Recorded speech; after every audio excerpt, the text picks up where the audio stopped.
All right, so this is part 2 of drawing your laser cut box. So we are working now on drawing the ends and the sides here. So you've already created your bottom and inset for the lid. These are identical drawings, so you are only doing one layout. We're just going to run this twice through the laser. When you machine this board down, we're actually going to open this up. This only has to be 1/4 inch thick, so we're going to resaw this piece of lumber, and then you'll drop 2 of those in. Now this is a plain side. If you wish, you can add some graphics on there, favorite sports team, your name, something along that line. So I'm going to start my new Corel drawing, 12 by 3.5. So I'll go over to Corel here, and there's our last drawing. We'll go in here and we'll put our 12 by 3.5 in. RGB color 300 is good for your resolution, so we'll hit OK on that. Just like the last time, I'll be going into my page setup to change my background color. So this just makes it easier to see kind of what you're working on between the background and the rest of the space. So a nice light little color to work on, and we're not printing or exporting that. We want to check our grid. So in grid, we're set up to 4 by 4 right now, so that looks good. I'm going to hit OK. I am also going to make sure that I am only snapping to the document grid, not guidelines or objects. That way you don't get messed up as you're drawing here. When we're starting out here, we're going to begin with a rectangle. That rectangle is going to be, looking back at our CAD drawing here real quick, we're going to set this up to 6 by 3. So I'm going to go to the rectangle tool. I'm going to start in a grid space, and I'm looking up in the top left hand corner right now to see the sizes there. Right now I'm at 5.5 by 2.75, so I'm going to go out a little further, and I'm going to drop that right on 6 by 3. Now if that didn't work out for you, you can always go back and select your rectangle and you can modify this. So let's say this ended up being like 5.7 or something like that. I can go back through and draw 6 inches, hit enter. If it's not centered correctly, I can update that as well. But that looks pretty good for now. Now I'm going to add the other rectangles in to make my little cutouts. I'll go back to CAD here to look at our drawing real quick. I am going to do these 3 little cutouts on the left and these 3 on the right. I'm going to wait on these center 3 until after we do some offsetting. So I'm going to go back to Corel here, and I'm going to add those in with the rectangle tool. So I would have this drawing, open on your iPad or something, so you can kind of count the little grid spaces as you go.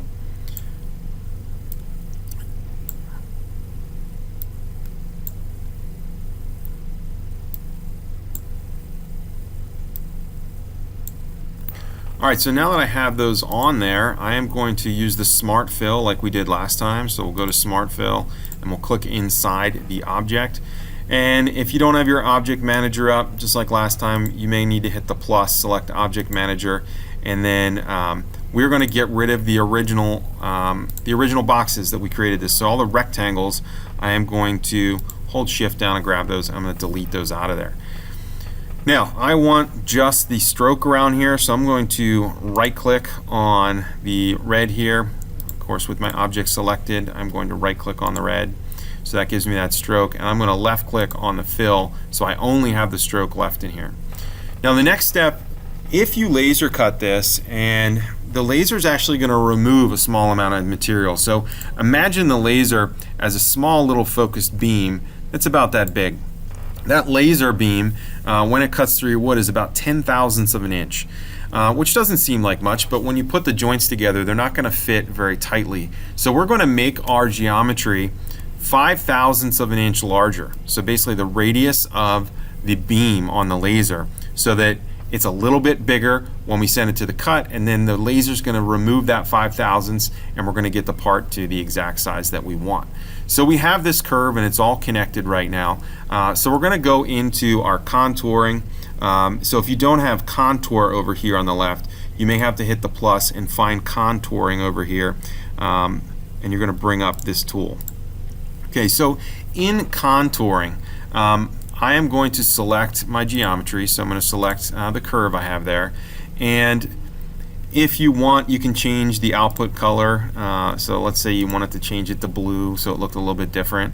I'm going to put in 5/1000ths of an inch, so 0.005, and I'm going to do an outside contour.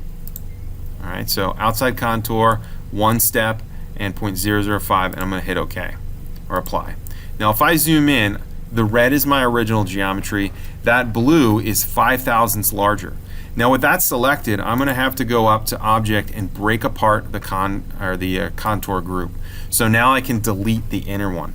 I'm going to go back to my object or my object manager, and you can see I have two curves there. I have one blue and I have one red. Again, the red one is on the inside. I'm going to select the red one there, and I'm going to hit delete, so I just have the blue one.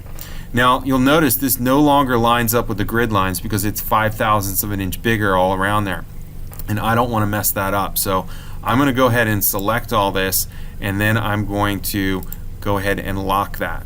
So I'll go ahead and lock that object, and now I'll go back. Well, actually, before I lock it, I'm going to change the color to red. So I'm going to right click with it selected on that red, so I have that, and I'm going to make sure that my line thickness is set to hairline.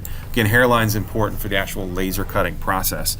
Once I have that, I will go ahead in and I will lock that object, and now I'm going to go back and I'm going to add those little pieces, those little holes where these pins from the bottom are going to be accepted. So it's going to be important they're in the right spot. So we'll go in, and again, I'm already in red, so I have that selected over here. I'm already set to hairline, so that'll save me a step later on, but if not, you can always go back and update that. So we're going to pop these in, make sure you're counting those grid spaces, and I believe we're over 6 here, and that should leave me with the same space over here. If they did not show up in red, so let's say I had these selected and they were blue right now, with them selected, I'll just right click on the red, and I'll also make sure that those are set to hairline, and then I'm going to go ahead and lock these objects as well so that I don't mess up anything else while I'm working on the right hand piece. So if we look at the piece on the right, these little finger joints are going to go into this little opening, so we're going to start with a 4x3 and we're going to go through the same process. So if you remember that, you can kind of skip ahead here, but I'm going to go through setting that up. So with my rectangle tool, I'm going to make my 4x3 box. So there's my 4x3.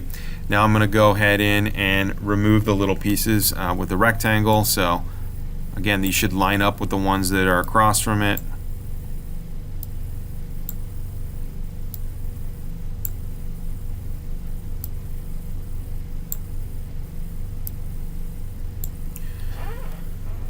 And now it's time for our smart tool or smart fill again. So I'll go in and do that smart fill. Now if we're looking over at our object manager again, object manager, you may have to pull that back up, and if you need to, open the plus up and find object manager.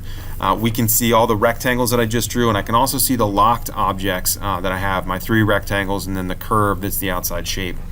So I'm going to do the same thing I did last time. I'm going to hold shift down, I'm going to grab all those rectangles that I just drew, and I'm going to go ahead and delete those, and then I'm going to select my right panel, and I am going to right click on red again, so that gives me the stroke, and I'm going to left click on the fill to remove that.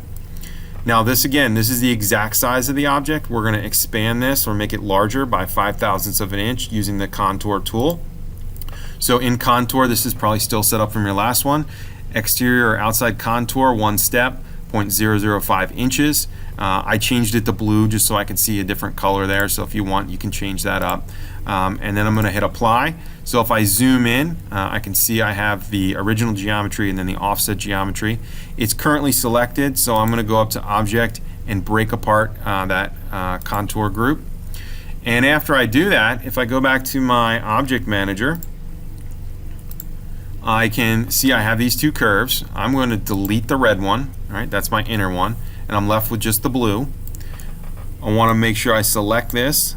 I'm going to right click, make it red, and I'm also going to assure that this is in hairline. Last thing I need to do is put the 2 little pins that go in the right view, so I'll go to my rectangle tool and I'm going to drop those in here. So just 2 pins on this one, right there and right there.